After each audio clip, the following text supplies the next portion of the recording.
주식명가 2부로 이어가겠습니다. 늦은 시간이지만 많은 분들과 지금 함께하고 있는데요.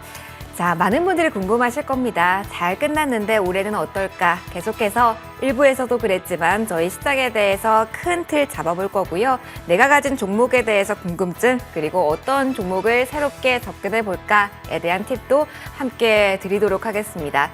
저희 2부까지 풍성하게 준비했습니다. 끝까지 함께해 주시고요. 저희 이 시간도 상담 받고 있으니까요. 많은 참여도 부탁드릴게요. 상담 안내 드리면서 2부 본격적으로 출발해 보도록 하겠습니다.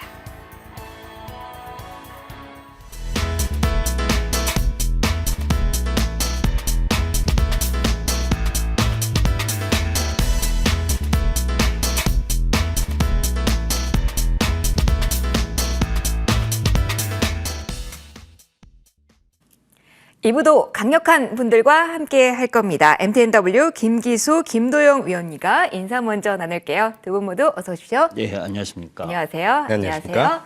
새해 복 많이 받으세요. 이게 특집 방송의 매력인 것 같습니다. 자, 두 분과 함께 이야기 하나씩 새해 첫날 풀어보도록 할 텐데요. 가장 궁금한 부분부터 김기수 위원님과 바로 이야기 시작해 보도록 하겠습니다. 주변에서 가장 이 질문 많이 받으실 것 같아요. 올해 시장 괜찮대? 언제 투자할까? 뭐 조심하면 돼? 이런 이야기 지인분들께 많이 해주셨을 것 같아요. 그 이야기 친구처럼 저희한테도 이야기 들려주실까요? 어떻게 증시 포인트 보실까요? 아, 친구처럼 이야기해야 되는 거죠? 꿀 정보가 있다면 거침없이.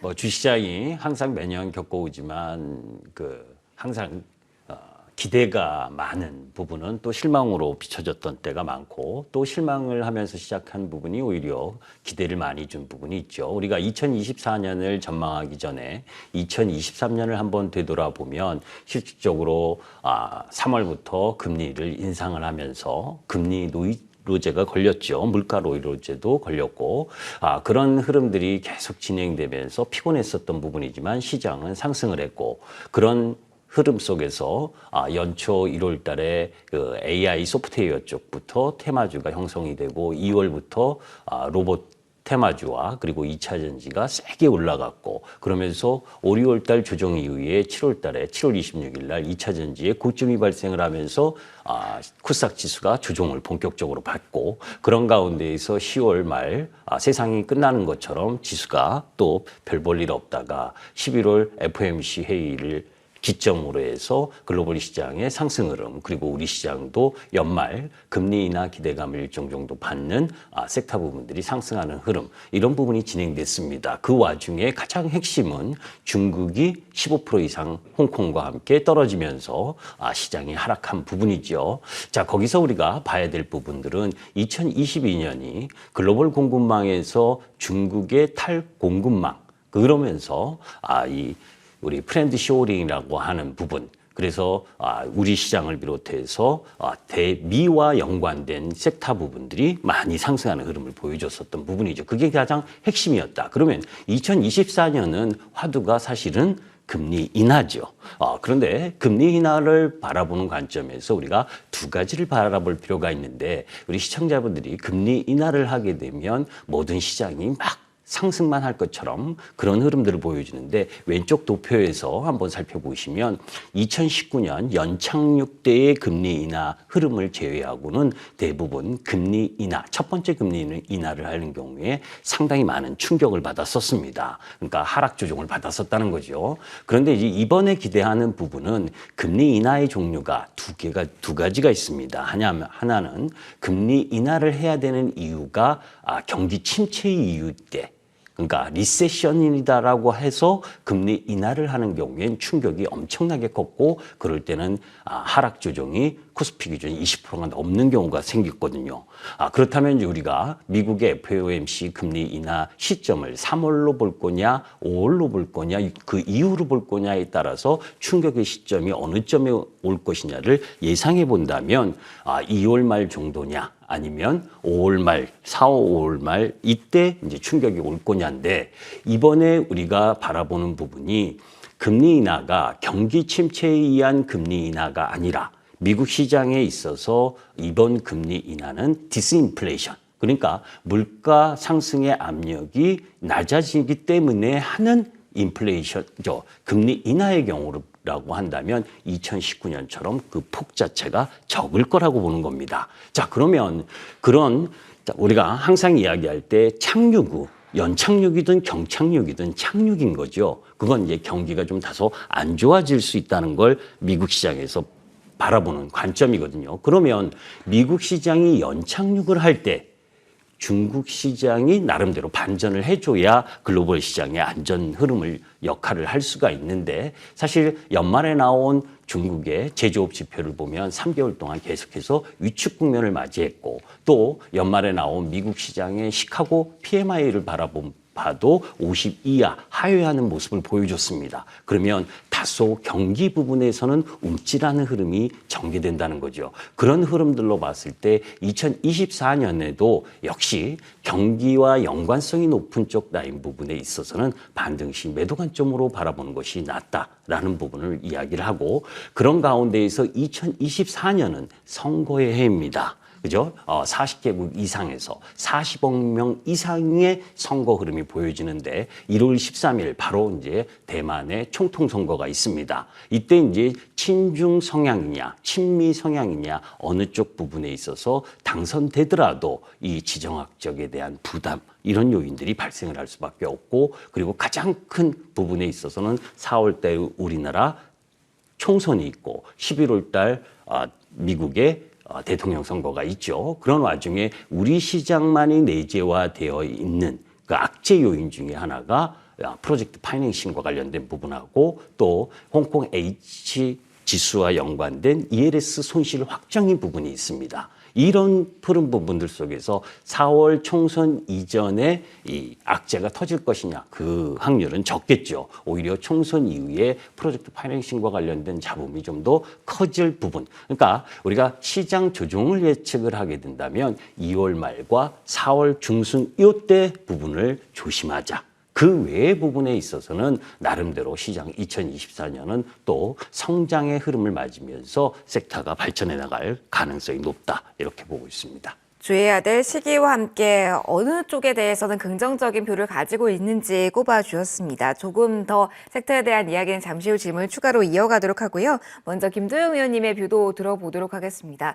시장 올해는 어떨까요? 지난해 많은 일이 있어서 올해는 어떤 이슈에 주목해야 되는지 또 한번 꼽아주시면 좋을 것 같아요. 위원님이 보시는 올해의 분위기 어떻게 저희는 예상하고 따라가면 될까요? 저는 그동안 기다렸던 금융 장세에 대한 시작 부분이 바로 2024년이 되지 않을까 이렇게 조심스럽게 말씀을 드리겠습니다.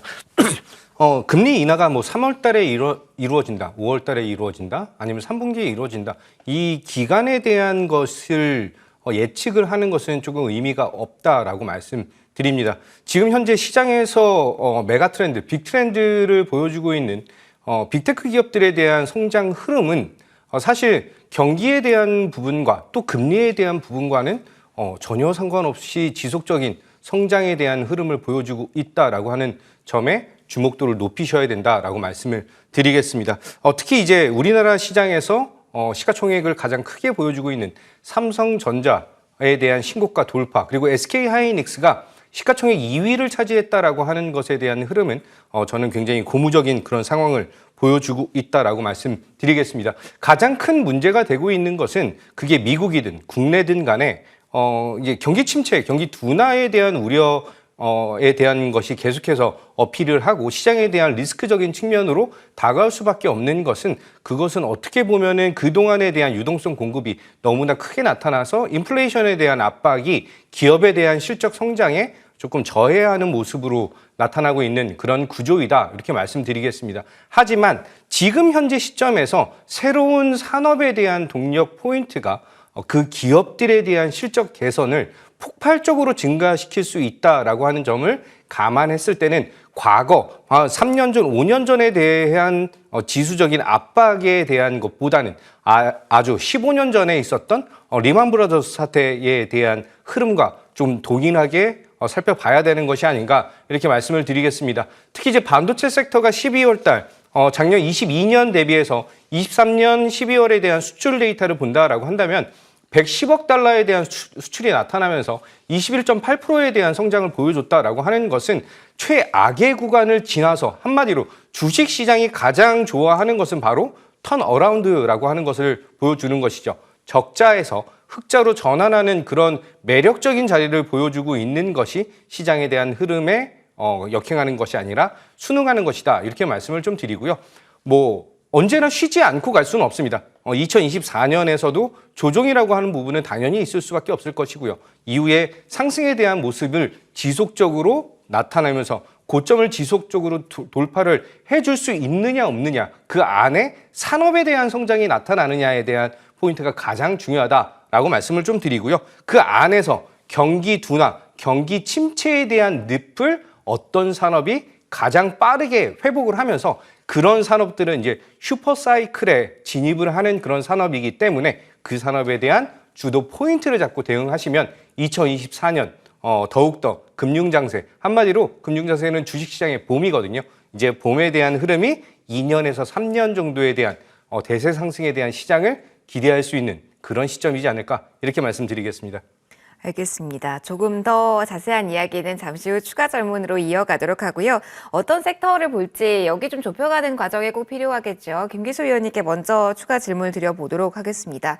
앞서 2월, 4월을 제외하고는 그래도 기대할 만한 요인들, 그러면서 산업이 성장할 만한 포인트를 많이 말씀해 주셨어요. 그러면 가장 유명하게 보시는 섹터, 어느 쪽에서 기회를 찾고 계신지 이야기 들려주시죠.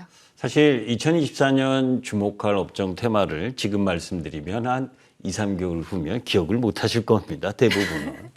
가장 중요한 건 내일 어떨 건데 이거잖아요. 그죠? 사실 우리가 연휴 기간 동안에 미국 시장은 열렸죠. 그 이틀 정도 열린 부분에 보게 되면 나스닥 지수만 소폭 조정 흐름을 보였습니다. 좀 쉬어가는 구간을 맞이하고 있고 그런 가운데에서 이제 1월 달 부분은 그래 뭐니 해도 JP모건 헬스케어 컨퍼런스가 1월 8일에서 11일까지 열리고 거기에 이제 바이오텍 쇼케이스 여기에 이제 참여하는 기업들. 그래서 사실 보게 되면 우리 장 마감할 때 한미약품이라든지 유한약품, 한올바이오파마 이런 쪽이 강세를 보였었잖아요. 이런 부분들은 헬스케어 컨퍼런스 요 기점까지는 조금 강세를 보일 수 있죠. 단기적으로는. 다만 저는 그 타이밍에 단기 이 실현을 하는 관점 보유하고 계신 분이라면 그 다음 부분에 있어서는 또 세스가 있죠. 세스 2024. 여기에서 이제 주목할 기술 트렌드 그 부분이 이제 인공지능, AI, 그리고 연결, 그리고 헬스케어 변화 가능성,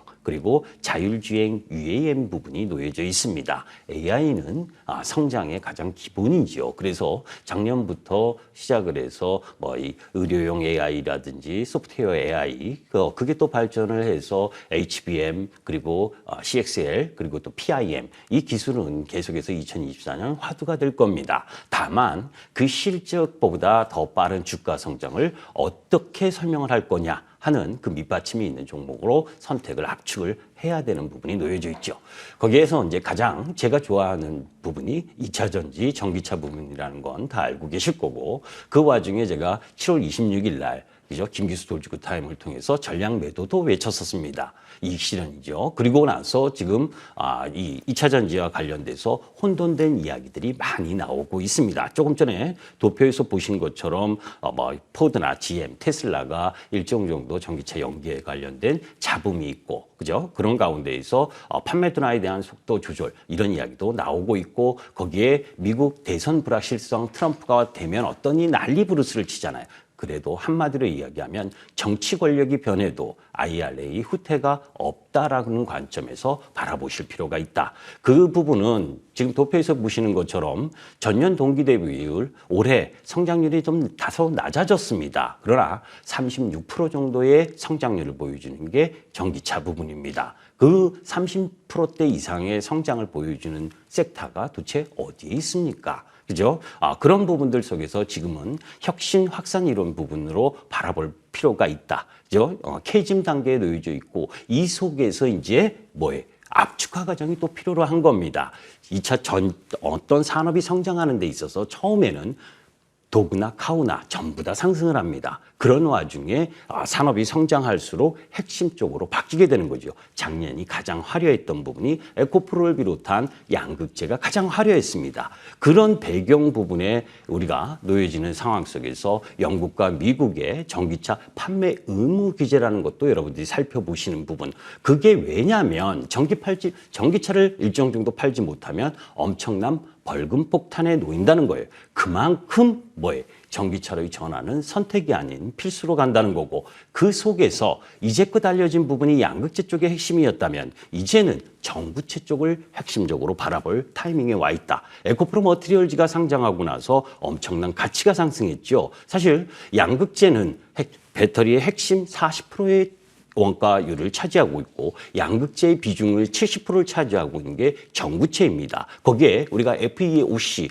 해외 우려 지정 기관 국가가 지정되면서 2024년부터는 핵심 부품 그리고 2025년부터는 핵심 광물과 관련된 비율을 맞춰야 보조금을 받을 수 있는 부분에 전구체는 그죠? 전구체 내재화가 필수적으로 요구되는 상황이다. 그 에코프로 머티리얼즈가 지금 현재 5만 톤의 전구체 생산 능력을 갖고 있습니다. 그 외에 이제 포스코 퓨처엠이든 그리고 LNF든 LG화학이 전구체를 생산하려고 하고 있죠. 그런 부분들의 이 확산 가능성 이런 시세들을 바라보실 필요가 있고 4분기 그리고 1사분기까지는 실적이 안 좋은 우려도 이미 반영이 일정 정도 됐다. 이런 부분들 속에서 성장하는 산업이 중간에 실적이 안 좋을 때가 매수의 포인트로 잡아야 된다는 말씀을 드리고 싶습니다. 모든 것은 타이밍이기도 하니까요. 지난 한 해에 가장 수익률이 좋았을 때는 이제 일단 챙기자라는 조언을 주셨는데 다시 한번 산업의 성숙기가 오면서 기회 요인들 한 번 더 언급해 주셨습니다. 잠시 후에 종목에 대한 이야기 또 할 테니까 조금 더 기다려 주시고요. 이번에는 섹터에 대해서 김도영 위원님의 의견 드려보도록 하겠습니다. 앞서 큰 그림은 그려주셨습니다. 그러면 한 걸음 들어가서 업종을 봤을 때 어느 쪽을 올해는 봐야 될까요? 올해는 여전히 반도체 그리고 그의 동생인 디스플레이 산업에 대한 니즈를 가지고 가셔야죠.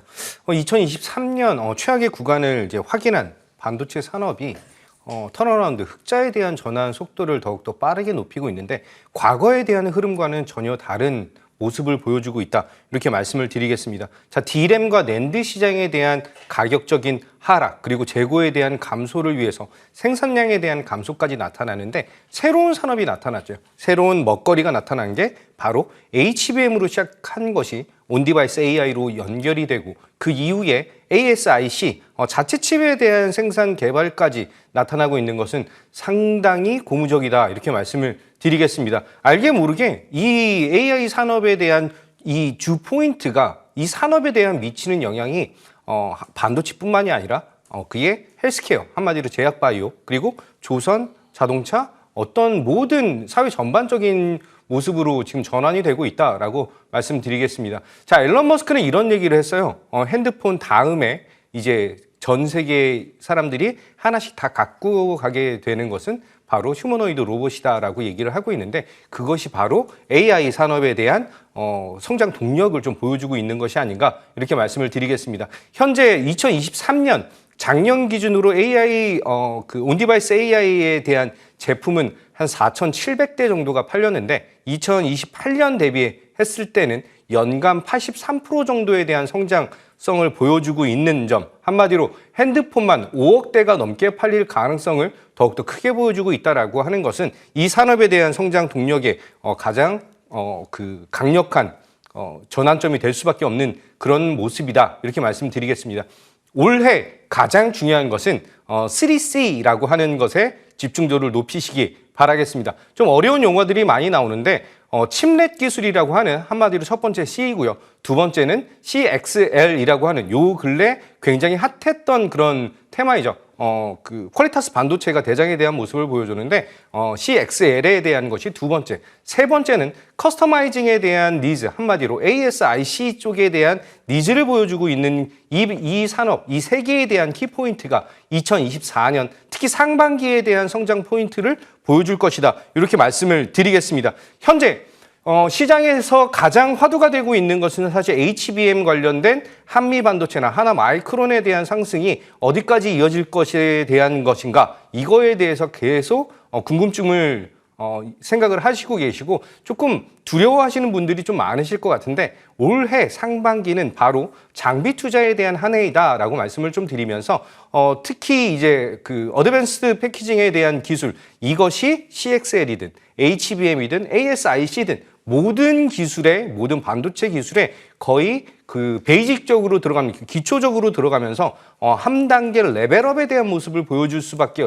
없다라고 하는 점 한마디로 장비 회사들 그리고 파운드리 그리고 페미스 기업들에 대한 폭발적인 성장 동력을 보여줄 수 있다라고 하는 점 여러 가지 부분들을 감안했을 때 감히 말씀드리자면 반도체 산업은 이제 슈퍼사이클에 진입하는 그런 구간이다라고 말씀을 드리겠습니다. 과거 2008년에서 2010년에서부터 상승력을 보여줬던 조선 산업들에 대한 슈퍼사이클에 대한 상승은 조선업황에 대한 10배, 한마디로 텐베거에 대한 니즈를 보여줬던 그런 산업이었죠. 그때 현대중공업에 대한 시가총액이 굉장히 컸음에도 불구하고 8배에서 10배 정도에 대한 성장, 상승력을 보여줬다라고 하는 점은 이번 AI 산업을 필두로 해서 국내 AI 하드웨어에 대한 반도체 산업에 대한 가장 집중도가 높은 삼성전자와 SK 하이닉스를 필두로 한 그 아래에 있는 밸류체인에 대한 그 기업들에 대한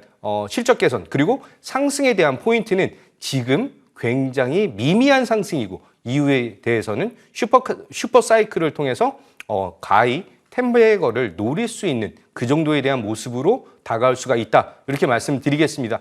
반도체와 디스플레이에 대한 설명 부분이 굉장히 그 용어가 어렵고 기술력적인 얘기들이 많기 때문에 개인 투자자들의 입장에서는 굉장히 어려울 수가 있습니다. 그럴 때는 가장 큰 종목에 대한 흐름을 보고 투자를 하시는 것을 좀 권유드리도록 하고요.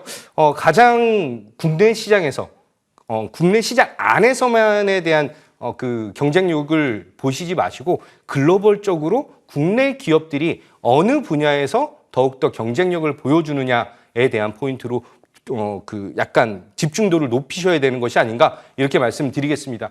가장 중요한 것은 지금 현재 글로벌 표준화가 되어 있지 않은 CXL에 대한 성장 흐름 아직 개화가 된 그런 산업이 아니기 때문에 실적적인 포인트가 아직 나타나지 않았지만 이 흐름 아까 말씀드렸던 3C에 대한 성장 흐름의 한 축을 담당하는 것이고 이게 메모리 산업에 대한 변화 포인트로 가장 큰 포인트로 작용할 가능성이 크다 이렇게 말씀을 드리겠습니다.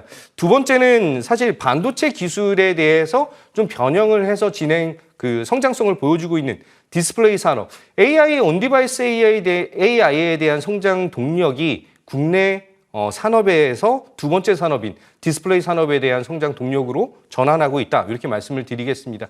제2차 그 첨단 기술에 대한 그 연구 협의회에서는 2027년까지 81조에 대한 디스플레이 산업에 투자를 보여주면서 성장 동력을 조금 가속화시키려고 했는데 작년 시장은 상당히 힘들었던 그런 구간이었거든요. 특히 올해에서는 2월 달에서 특히 1분기에 애플의 비전 프로에 대한 발표 그리고 갤럭시 글라스에 대한 발표까지 올해 다 몰려져 있다라고 보시면 되실 것 같습니다. 특히 온디바이스 AI 상품인 이제 핸드폰 그게 구글과 마이크로소프트도 참전을 하는 그런 시장으로 변화를 보여주고 있어요. 그래서 그 5억대에 대한 판매 대수에 대한 돌파, 매년 5억대 이상에 대한 판매까지 기대감을 높인다라고 한다면 디스플레이 산업, 디스플레이 기업들에 대한 실적 개선은 당연히 나타날 수밖에 없는 그런 구간이다. 이렇게 말씀드리고 새로운 산업에 대한 먹거리, 바로 XR, AR, VR 이 시장에 대한 개화 시점도 바로 올해 상반기에 몰려 있다라고 보시면 되실 것 같아요. 따라서 우리가 새롭게 먹을 수 있는 새로운 성장에 대한 동력을 보여주고 기업의 실적에 이바지할 수 있는 그 산업에 저는 주 포인트를 잡고 대응하시면 2024년 생각보다 굉장히 행복하고 약간 그 드래곤볼 모아가지고 그 드래곤볼 용신을 불러내는 것처럼 우리가 우리의 계좌가 우리의 행복도가 더 높아지는 그런 한 해가 되지 않을까 이렇게 말씀드리겠습니다. 푸른 용을 기다려보도록 하겠습니다. 저희 유망 섹터까지 두 분의 의견 들어보는 동안 많은 저희 상담 요청 이어지고 있습니다. 저희 위원님들의 가장 한 종목 그 유망주는 저희 마감 이후에 그 코너 마지막에 공개를 해드릴 테니까 끝까지 함께해 주시고요. 일단 저희 조금 더 모아보도록 하겠습니다. 참여 방법 한 번 더 화면으로 체크하고 돌아오시죠.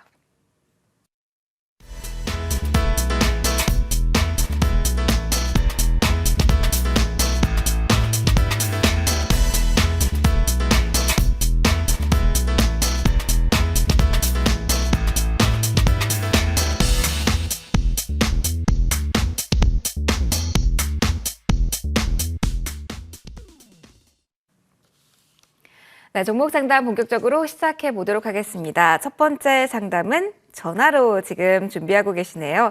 자, 연결해 보도록 하겠습니다. 연결되셨고요. 인사드릴게요. 안녕하세요. 안녕하세요. 안녕하세요.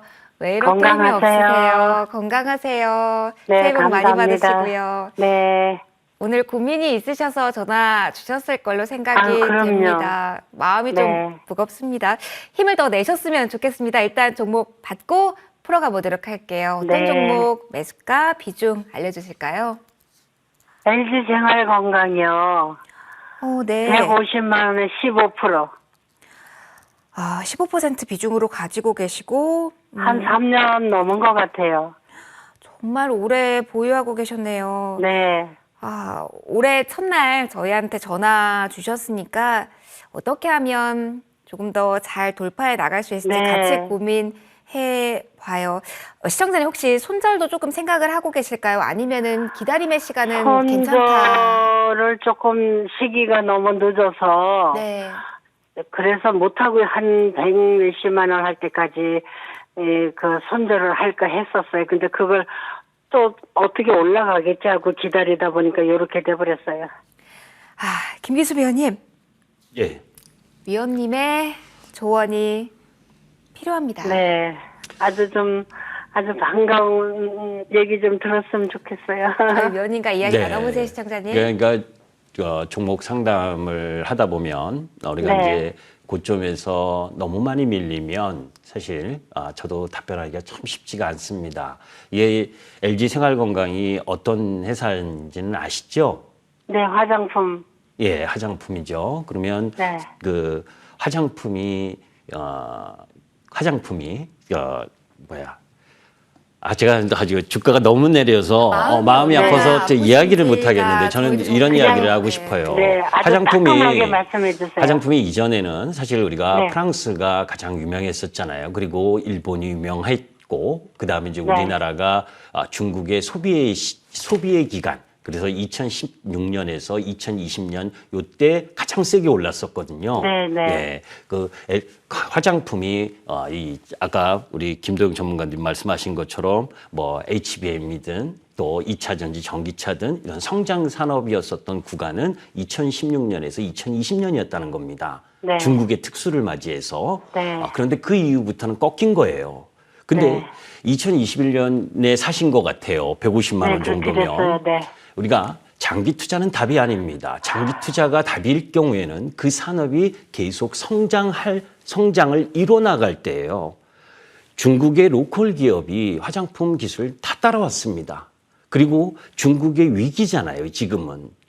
제일 처음에 말씀드린 것처럼 중국 자체가 헝다, 비구 위안부터 시작을 해서 이 부동산 위기, 그리고 고성장을 구사하던 부분에서 이제는 저성장 구간으로 진입하는 흐름, 이런 부분에서 LG 생활건강 화장품 이 산업이 다시 성장의 흐름을 갖고 갈 것이냐? 저는 화장품 쪽이 그렇게 가리라고 보지 않습니다. 안타깝지만 궁극적으로 그러면 이 주가가 비싼 가격이냐라고 본다면 지금 이 실적을 지금 제가 조금 전에 보니까 올해 7조 매출에 영업이익이 5천억. 그런데 시가총액이 5조 5천억 정도라면 그렇게 비싸지도 않고 싸지도 않습니다.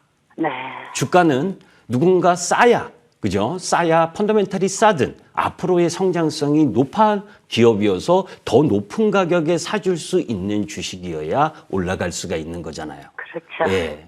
아쉽지만, 정말 안타깝지만 네. 주가가 싸졌다고 앞으로 이 기업이 일신우일신해서 화장품 산업이 아닌 또 다른 산업의 성장 흐름을 타는 그런 흐름으로 가지 않는다면 쉽지가 않다는 겁니다. 그래서 아쉽지만 여기서 뭐 이 4, 4분기도 실적이 3, 4분기보다 안 좋을 가능성이 높아요. 많이 떨어진 것 제외하고는 올라올 수 있는 힘 자체가 없다고 봅니다. 그래서 지금 오래 기다리셨는데도 제가 긍정적으로 말씀을 드리기가 쉽지가 않고 그 이전에 실적이 안 좋아서 이 장대 음봉을 또 냈고 한 흐름들을 바라보게 되면 정말 안타깝지만요. 조금 이 연초 부분에 중국 시장이 좀 반등이 들어오면서 반등이 조금 들어오신다면 다른 섹터의 다른 종목, 좋은 종목의 흐름으로 좀 바꾸셨으면 좋겠습니다. 그리고 지금 이 자리에서는 손절도 큰 의미가 없고요. 죄송합니다. 그러면 지금 매도해도 될까요? 저는 요 한 40만 원 정도 이상 올라와서 한 45만 원 그 정도 오면 그때는 조금씩 줄이셔야 된다라고 봅니다. 40만 원 선에서요? 예. 45만 원 선도 갈까요? 예. 40에서 45만 원 사이에 분할로 줄이시는 네네. 예, 그렇게 되면은 매도하라고요? 예. 예. 알겠습니다. 여기서 아유, 대단히 감사합니다. 대단히 고맙습니다. 죄송합니다. 좋은 말씀을 못 드려서. 위원님의 마음이 전해집니다. 추가적으로 또 궁금하신 사항 다른 종목에 한해서 그리고 매도 이후에 궁금하시면 또 연락 주세요, 시청자님. LG생활건강 이야기 나눠봤습니다. 어려운 종목이고 많은 분들 공감하셨을 것 같아요. 시청자님과도 공감, 위원님과도 공감하셨을 것 같습니다. 자, 힘을 내서 저희 다음 종목 상담으로 이어가도록 하겠습니다. 전화 연결돼 있다고 합니다. 자, 안녕하세요. 예, 안녕하세요. 안녕하세요. 새해 복 많이 받으시고요. 네, 감사합니다. 복 많이 받으세요. 저희 종목 상담으로 시작해 볼게요. 어떤 종목, 비중, 매수가 알려주실까요? 네, LS 전선 아시아 할 때 LS. 네. 네, 11만 원. 비중은 30%. 올 여름쯤에 매수하셨다고 생각하면 될까요? 예, 맞습니다. 그러면 이 종목 김도영 위원님과 이야기 나눠보도록 할게요. 궁금한 부분 있으면 저희 위원님께 질문 주세요. 어떻게 네, 감사합니다. 전화를 끌어가 볼까요, 위원님? 네, 안녕하십니까. 김도영입니다. 예, 안녕하세요. 네, 안녕하세요. 새해 복 많이 받으시기 바라겠습니다. 네, 감사합니다. 위원님 그 방송을 많이 듣고 있습니다. 네, 감사합니다. 네. LS 언제쯤 사셨을까요? 8월 달쯤인 것 같습니다. 3월, 4월 정도요? 아닙니다. 8월. 8월. 그러면은 네네네. 한번 이게 8월. 초전도 관련해서 엮이면서 슈팅 나왔을 때 그때쯤에 맞습니다. 대한 흐름에서 그 무렵에 한번 수익도 보고 팔고 다시 재매수를 했는데 물려버렸습니다. 그 약간 많이 억울하실 것 같아요. 사실 LS가 LS 전선 아시아는 미친 듯이 뭐 신고가를 갱신을 하고 있고, 네네. LS 머티리얼즈 같은 경우는 신규 상장한 이후에 어떻게 그 모기업이랑 시가총액이 똑같지? 이런 생각을 좀 하실 것 같아요. 네, 지금 맞습니다. LS 그룹 자체에 대한 흐름을 본다라고 한다면 가장 단단하게 움직이는 사실 지주회사에 대한 격에 대한 것 그리고 LS 전선 이전에는 상장했었는데 이거 상장해서 이제 좀 빼와서 이제 LS에 대한 자회사로만 진행이 되고 있죠. 해저 케이블 관련해서는 LS 단독적으로 실적적인 개선이 지속적으로 나타나고 있다라고 보시면 되실 것 같고요. LS 밑에 있는 LS 전선 아시아, LS 에코 머티리얼즈 그리고 LS 일렉트릭 그리고 LS 전선까지 해서 사업 자체적인 측면은 굉장히 고무적인 모습을 보여주고 있다. 이렇게 말씀을 좀 드릴게요. LS 전선 아시아는 히터류 관련된 것을 조금 어필을 강하게 하면서 시장에서 추가적인 상승을 좀 잘 보여줬다라고 보시면 되실 것 같고 LS 에코 머티리얼즈 같은 경우는 그 이제 신규 상장 종목으로 사실 어떻게 보면 패시브가 나온 괴물처럼 이렇게 나타났던 그런 시장이었죠. 제가 보고 있는 이 LS라고 하는 그룹은 11월 달에 저점을 찍고 나서 이제 반등에 대한 모습을 보여주고 있는데 이제 해저 케이블에 대한 부분 그리고 가장 중요한 것은 4분기도 전선 중심에 대한 산업 형성이 굉장히 잘 실적 개선이 나타날 수가 있는 그런 포인트이다라고 볼 수가 있습니다. 저는 충분히 매수 가격 이상에 대한 가격 경쟁력을 보여줄 수 있는 그런 기업이다라고 말씀을 좀 드리고요. 섣불리 그 손절에 대한 모습을 보여줄 만한 그런 회사는 아니다라고 말씀드리면서 동사에 대한 이 LS 그룹 자체가 사업적인 측면을 좀 변화를 보여주고 있는 그 모습에서 그 이제 전방 산업이죠. 한마디로 그 앞에 있는 그 돌격대장 친구들이 가장 먼저 튀어나갔다라고 한다면 이 뒤에 있는 그 대장군 같은 경우는 조금 늦게 출발할 수밖에 없다. 이렇게 생각을 좀 하시는 게 좋으실 것 같아요. 따라서 네. 저는 충분히 추가적인 상승과 성장에 대한 매력도를 보여줄 수가 있다라고 말씀드리고 기업에 대한 그리고 이 산업에 대한 성장 포인트를 봤을 때는 제가 생각하고 있는 목표 가격은 이거는 올해 중순 정도까지 본다라고 한다면 충분히 13만 원에 대한 기대감을 높일 수가 있는 그런 기업이다라고 말씀을 드리고요. 지금 현재 10만 원 미치라고 하는 부분에서 비중이 30%는 좀 너무 크세요. 그렇기 때문에 추가에 대한 추가 매수 한마디로 물타기는 하지 마시고 조금 더 기대감을 갖고 대응하시면 10만 원에 대한 벽 돌파하면서 이전에 있었던 10만 5천 원 돌파가 나타나면은 생각 외로 굉장히 스무스하게 굉장히 빠르게 올라갈 수 있는 그런 종목이다라고 말씀드리면서 목표 가격 13만 원 제시해 드리도록 하겠습니다. 네, 알겠습니다. 감사합니다. 손절은 그러니까 고려 안 해도 된다는 말씀이시죠? 네, 손절은 고려 안 하셔도 되실 것 같습니다. 네네. 감사합니다. 네, 새해 복 많이 고맙습니다. 받으십시오. 네, 고맙습니다. 네, 이렇게 LS에 대한 상담까지 마무리 받아봤습니다. 우리 위원님들 어쩜 이렇게 시청자분들의 마음을 잘 읽어주실까요? 매도 타이밍 놓쳐서 너무나도 속상할 때, 그리고 다른 그룹주 너무나도 잘 가서 내 거 안 가서 그 속상한 마음 토닥토닥 해주시면서 가장 좋은 솔루션 주고 계십니다. 계속 저희 상담 받고 있으니까요. 관심 있으신 분들 계속 연락 주세요.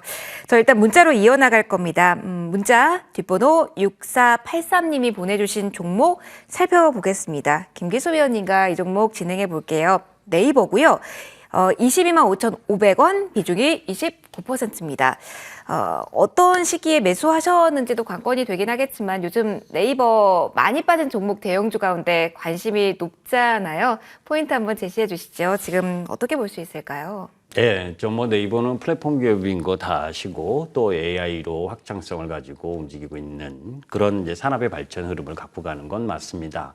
근데 사실 이 네이버나 카카오가 이 코로나 때 특수를 받았죠, 사실. 그래서 2020년과 2021년 화려하게 시세를 분출했고 그 이후 코로나가 끝나고 나서는 오히려 주가가 계속해서 하락을 하고 있습니다.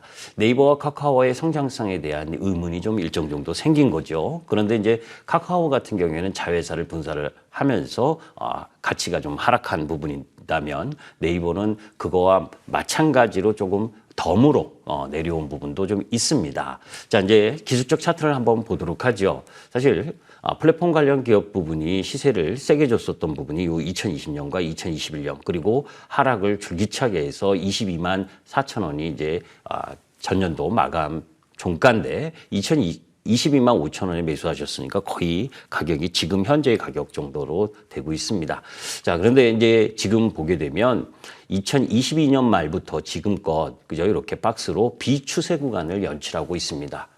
왜냐하면 시가총액 기준 매출과 영업이익 부분으로 보게 되면 2020년보다도 매출의 성장은 큰 폭으로 증가를 했고 거의 더블 정도 증가를 했거든요. 그러면서 영업이익은 2천억 정도 증가를 해서 나름 지금 실적과 영업이익 기준으로 보게 되면 그렇게 성장의 프리미엄을 많이 줬다고는 생각하지 않습니다.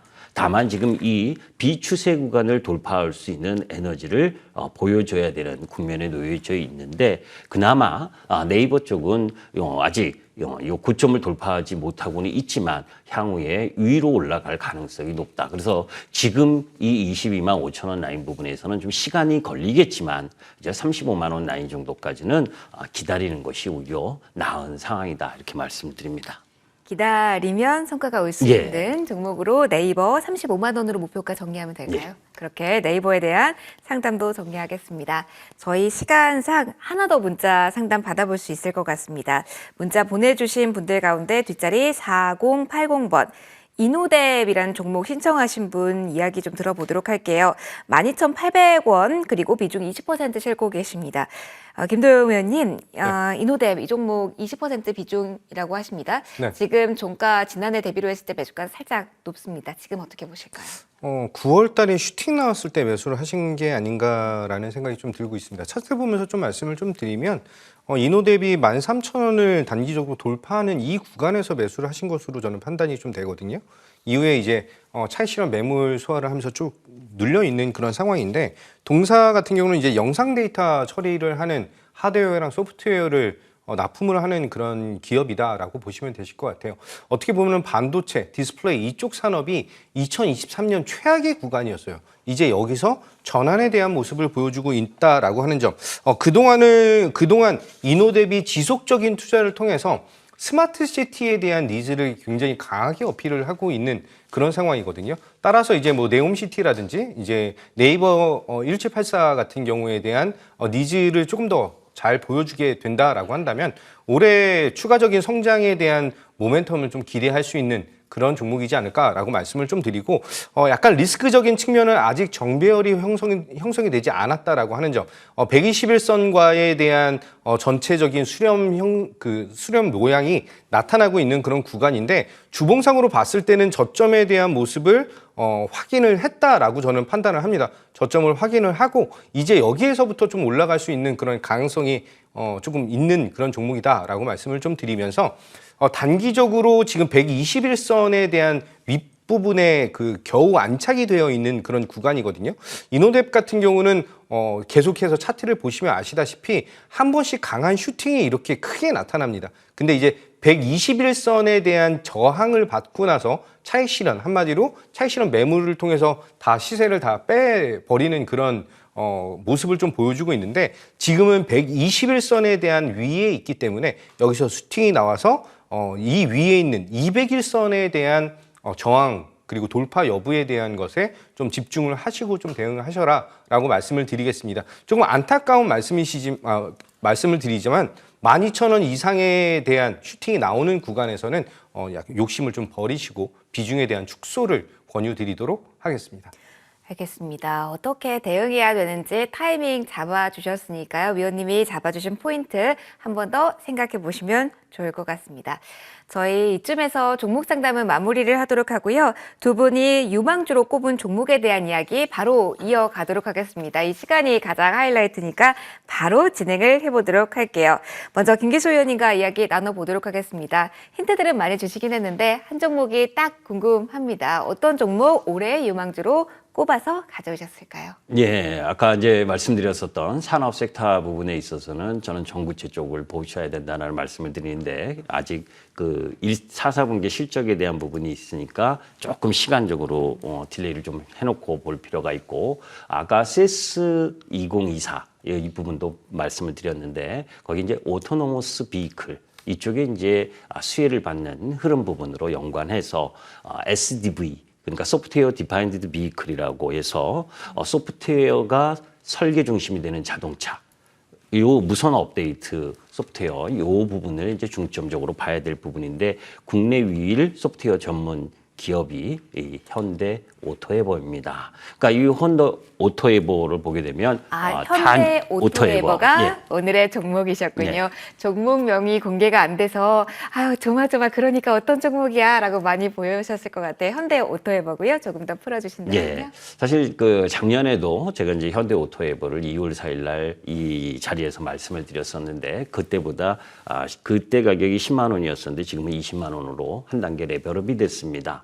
그만큼 이 성장의 흐름 부분을 진행하고 있다는 거죠. 다만 3, 4분기 실적이 다소 안 좋았었던 부분도 인정할 부분은 인정해야 되는데, 클라우드 기반 차량 연동 서비스와 그리고 지금은 다소 더디게 진화되고 있지만 자율주행에 대한 모멘텀, 이 부분을 보셔야 되고, 그런 가운데에서 차량 소프트웨어 플랫폼 전 도메인 부분을 확대할 현대 자동차의 이 수혜를 받는 부분이죠.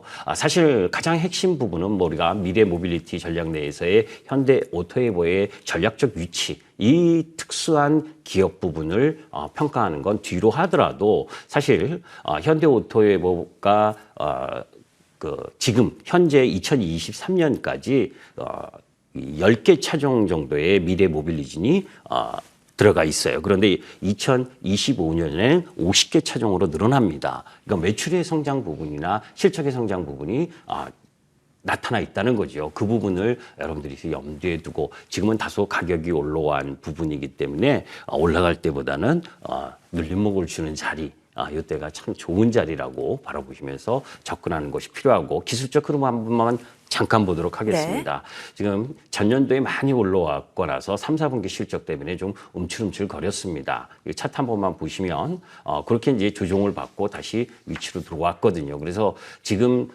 길게 본다면 연봉 흐름 부분으로 봐서 신고가인 종목입니다. 근데 앞으로 2025년까지는 성장 흐름이 크게 나타날 가능성이 높다. 단기적으로는 정고점인 2026만 원과 요 28만 원 사이에서 저항을 맞고 또 힘들게 하겠지만 궁극적으로는 계속 성장하는 산업 쪽으로 바라보시면서 접근하고 손절가는 18만 원 정도로 바라보도록 하겠습니다. 알겠습니다. 다시 한번 정리를 해드리면 손절가가 18만 원이고 모아가는 전략으로 매수가는 20만 원 아래에서 목표가 28만 원 한 번 더 기억을 해주시죠.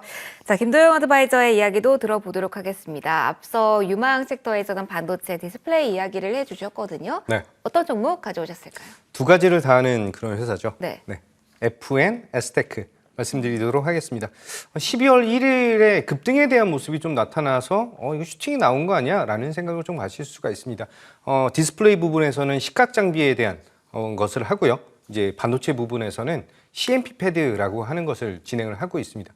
누구랑 하느냐? 삼성전자랑 하고 있는데 이 CMP 패드라고 하는 게 가장 이제 올해 화두가 될 수 있는 그 포인트이다라고 말씀을 드릴게요. 왜냐하냐라고 한다면 CMP 패드가 이 칩렛 기술에서 이 그 반도체 하나하나에 대한 그 높이를 줄일 수 있는 한마디로 연마제라고 보시면 되실 것 같아요. 이것에 대한 기술력적으로 국내 1위, 2위를 다투는 그런 기업이다라고 보시면 되시는데 SK 하이닉스 쪽은 SKC가 담당을 하고요. 삼성전자는 FNS테크가 담당을 한다라고 보시면 될 것 같습니다. 글로벌 1위 회사는 듀폰사라고 하는 회사가 있는데 이게 슈퍼을이에요. 그래서 가격을 계속해서 높이기 때문에 삼성전자가 FNS테크와에 대한 기술 협업과 이제 점유율 확대를 지속적으로 늘려나가고 있다라고 하는데 저는 주목도를 높이셔야 된다라고 말씀을 좀 드리고요. 이게 지금 현재 HBM 8단이거든요. 이제 12단, 16단 점점 단수는 높아지는데 이 높이는 이 칩렛의 전체 높이는 그냥 그대로일 수밖에 없다라고 한다면 더욱더 니즈가 강하게 나타날 수밖에 없다라고 말씀을 드리고 실적적인 부분은 이제 2024년 굉장히 강한 폭발적인 성장을 보여줄 수 있다라고 말씀을 드리면서 매수에 대한 가격은 저는 사실 11,000원 미만에서 사고 싶은데 계속 잘 안 빠지더라고요. 그래서 매수에 대한 단가는 11,500원 미만에서는 충분히 매수가 가능하시다라고 말씀드리고 목표 가격은 15,000원 안내를 드리고 손절 라인은 9,000원 잡고 대응하도록 하겠습니다. 네, 이렇게 유망주까지 들어봤습니다. 벌써 저희가 마무리를 할 시간이 되어서요.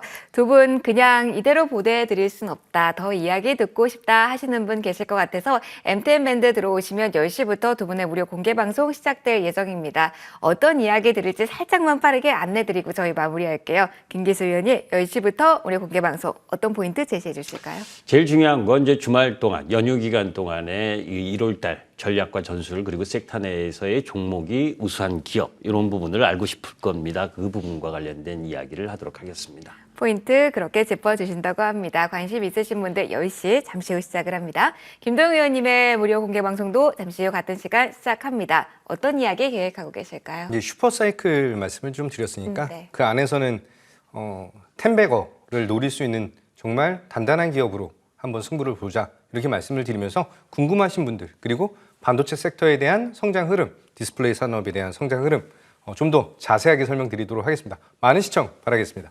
알겠습니다. 포털 검색창에 MTN밴드 클릭하시고 들어오시면 지금 방송 예정 중이신 분들의 이 방송 중이라는 빨간색 버튼 확인이 되실 겁니다. 김기수 의원님, 김도영 의원님 저희 사진 확인 가능하실 겁니다. 지금 바로 들어오셔서 곧 시작하니까요. 함께해 주시면 좋을 것 같습니다. 저 이렇게 마무리합니다. 내일 이제 시작이 됩니다. 1월 2일 주식시장 개장식은 1시간 밀려서 10시에 개장이 됩니다. 자, 내일도 저희와 함께 하시면서 풍성한 개장 만들어 가셨으면 좋겠습니다. 함께 해주셨던 두 분과 인사드리도록 하겠습니다. 새해 복 많이 받으세요로 할게요. 새해 복 많이 받으세요.